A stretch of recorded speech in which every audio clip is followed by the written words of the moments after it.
अस्सलाम वालेकुम students, hope you all are fine. Students, आज हम bio class 9 chapter number 9 long question answers solve करेंगे। So let's start.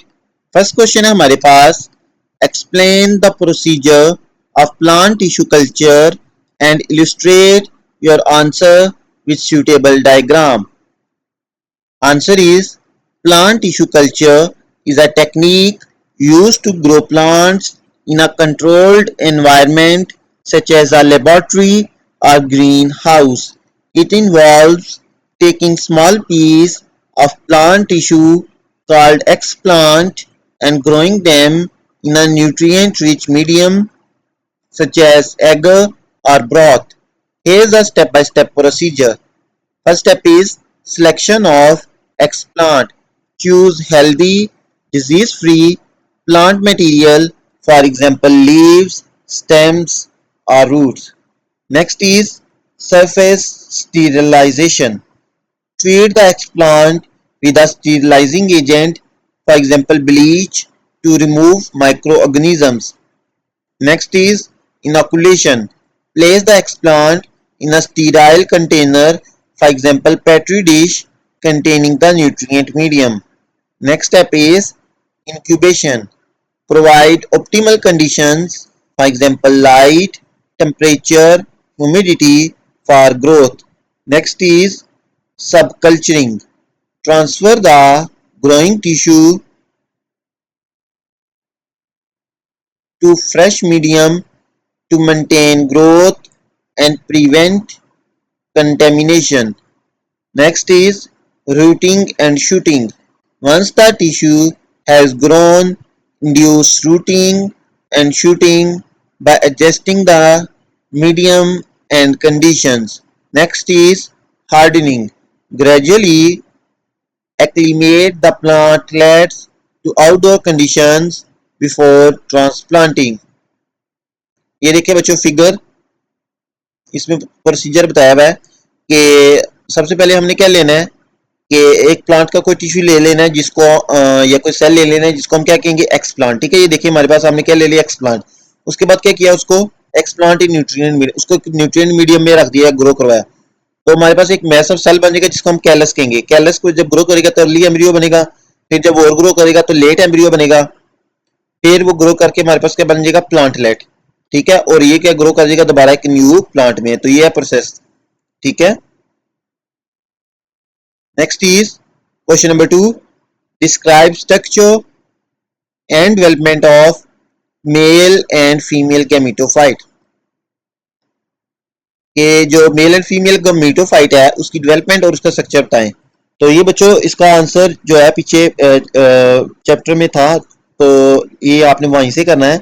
ये देखेंगे ये वाला टॉपिक जो है formation of male and female gametophytes. पहले हम देखेंगे development of male gametophyte. After pollination the microspores pollen grains germinate on the surface of stigma to produce a male gametophyte. In this process, the microspore nucleus first divides by mitosis to form two nuclei, i.e. tube nucleus and generative nucleus, which divides further to form two sperm nuclei. The tube nucleus controls the formation of pollen tube, which microspore passes down through the style and ultimately penetrate the ovule. This whole structure that comprises microspore body, pollen tube, tube nucleus and the two sperm nuclei is referred to as male gametophyte. Next हमारे पास development of female gametophyte.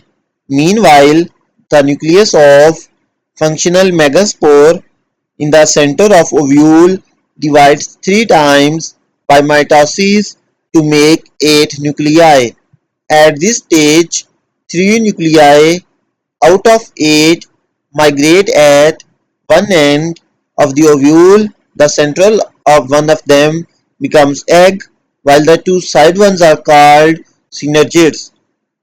3 other nuclei migrate at another end of the ovule and act as antipodals. The remaining 2 daughter nuclei rest in the center of ovule and are called polar nuclei, which in some cases fuses together to become diploid secondary nucleus before the entry of sperm. This whole structure, which comprises body of megaspore, three antipodals, two synergids, two polar nuclei, a secondary nucleus, and an egg, is referred to as female gametophyte or embryo sac. ये बच्चों structure दिया हुआ ये देखें आप. सबसे पहले जो हमारे पास एंथर है उस पे क्या होते हैं, माइक्रोस्पोर मदर सेल्स होते हैं, वो डिवाइड करते हैं मियासिस से और प्रोड्यूस कर लेते हैं माइक्रोस्पोर्स. ठीक है.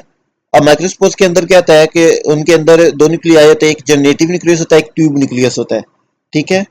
और ये जो स्ट्रक्चर है ये मेल गेमेटोफाइट है. इसी तरह से अगर आप देखें जो हमारे पास ओवरी होती है उसमें हमारे पास क्या होता है, मैक्रोस्पोर मदर सेल होती हैं, वो मियासिस से डिवाइड करते हैं और क्या बना लेते हैं, मैक्रोस्पोर्स.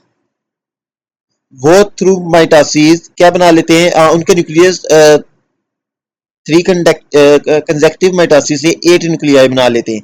ठीक है. जिसमें से जो सेंटर वाले दो हैं उनको हम क्या कहेंगे, पोलर न्यूक्लियाई. जो एक साइड पे तीन चले गए उनको हम कहते हैं एंटीपोडल्स. ठीक है. और जो तीन एक तरफ चले जाते हैं उनमें से एक एग होगा और दो सिनर्जिड सेल्स होंगे, और ये जो स्ट्रक्चर है इसको हम कहते हैं फीमेल गेमेटोफाइट. ठीक है. नेक्स्ट क्वेश्चन हमारे पास question number 3. Define seed germination, explain its two types and write down the conditions for seed germination. तो पहले हम देखेंगे what is seed germination. Seed germination is the process by which a seed begins to grow and develop into a seedling. It involves the activation of metabolic pathways, breakdown of stored nutrients, and emergence of the radical, primary root, and cotyledon seed leaf. Types of seed germination. Apigeal germination. In this type, the seed coat remains above ground and the cotyledons emerge and grow upward. Examples: beans, peas, and tomatoes. Next is hypogeal germination. In this type, the seed coat remains below ground and the cotyledons grow downward. Examples: maize, wheat, and rice. Next is conditions for germination. First one is water. Adequate moisture to activate metabolic processes. Next is temperature. Optimal temperature range for the specific seed species. Light. Some seeds require light to germinate while others are inhibited by light. Oxygen. Sufficient oxygen for respiration and metabolic processes. Soil.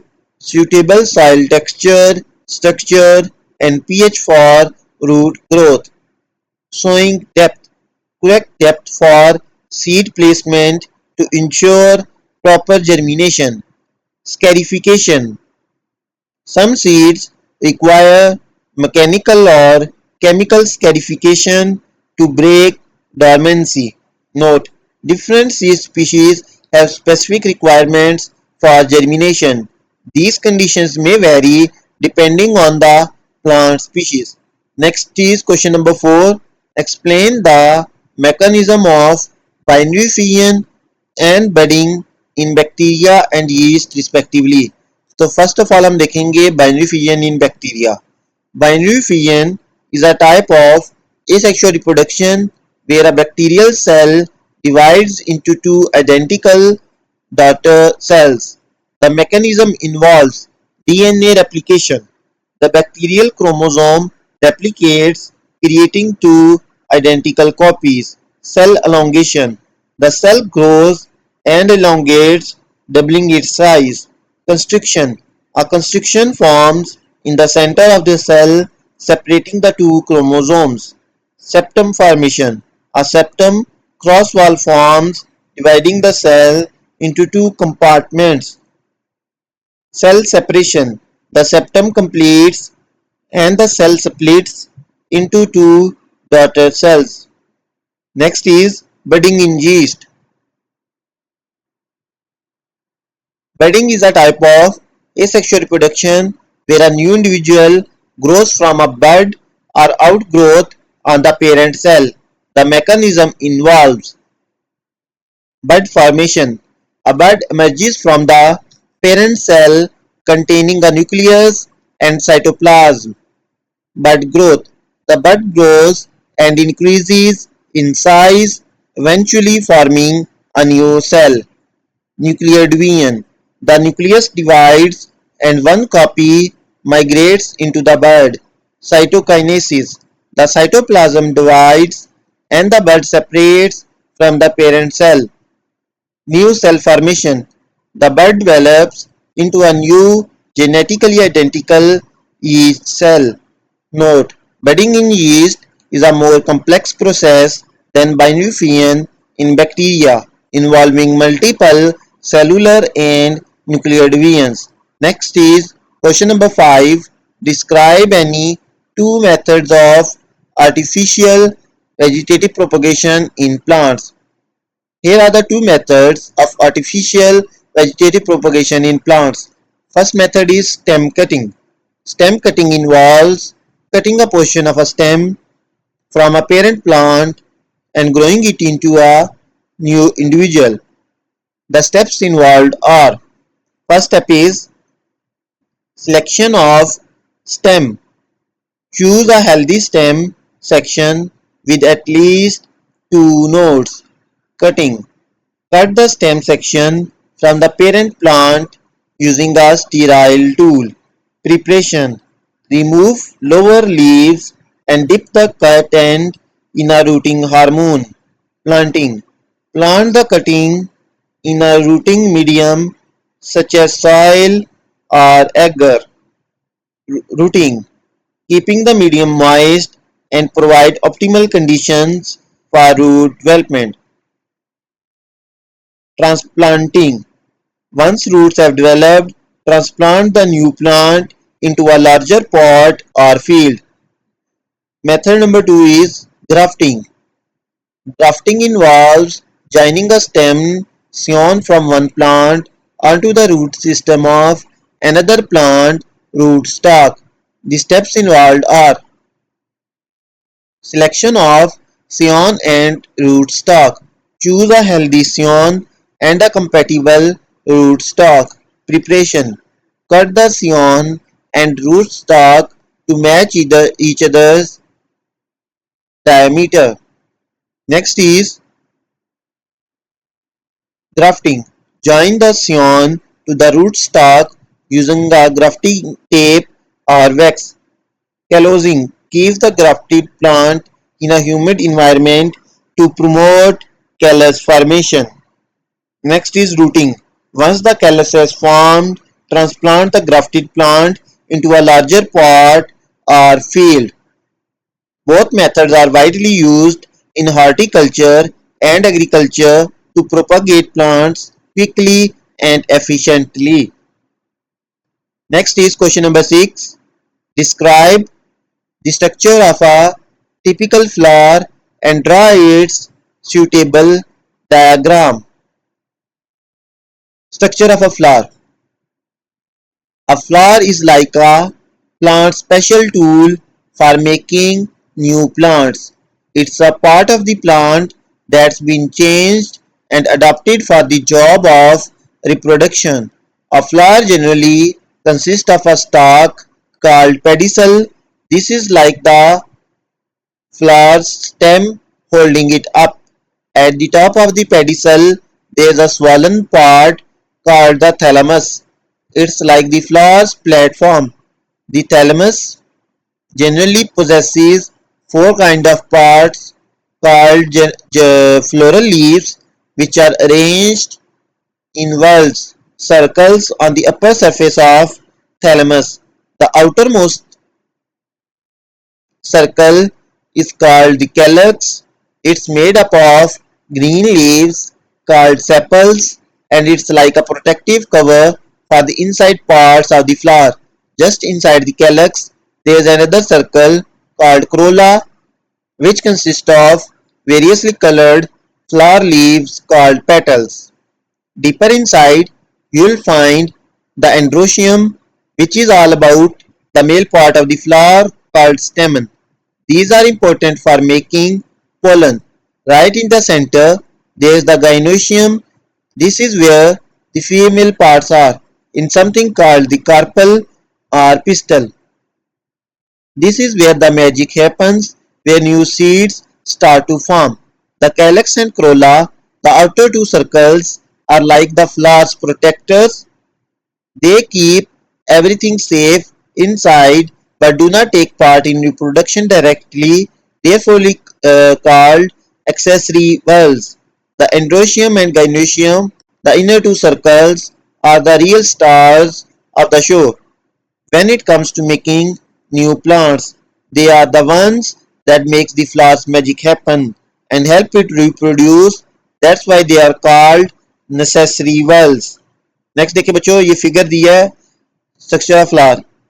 इसमें देखिए जो नीचे stock है उसको pedicel कहते हैं। Pedicel के top एक स्वालन पार्ट है जिसको थैलेमस कहते हैं। फिर उसके बाद चार वर्ल्स आ जाते हैं। जो आउटर मोस्ट जो वर्ल है उसको हम क्या कहेंगे? It consist of sepals, green part it is called calyx. Next जो हमारे पास वर्ल आ जाता है कोरोला है, it consist of coloured petals, it is called corolla. Then हमारे पास आ जाता है androecium, male part of a flower. Then सबसे इनर में देखिए तो हमारे पास है female part of flower which is called gynoecium. ठीक है, तो ये है स्ट्रक्चर ऑफ फ्लावर। ये बच्चों ये भी जो है पीछे चैप्टर में दिया हुआ था इसका आंसर, तो ये इसलिए मैंने वहां से ये आपको ये बताया है। ठीक है, नेक्स्ट है हमारे पास question number 7। Describe the methods of natural vegetative propagation in plants. Answer is natural vegetative propagation in plants occurs through various methods including runners, long stems that produce new plants at their tips. For example, strawberry. Number 2 is suckers, shoots that grow from the base of a plant. For example, banana. Rhizomes, underground stems that produce new plants. For example, ginger. Tubers, swollen underground stems that produce new plants. For example, potato. Bulbs, underground storage organs that produce new plants. For example, onion. Corms, short swollen underground stems that produce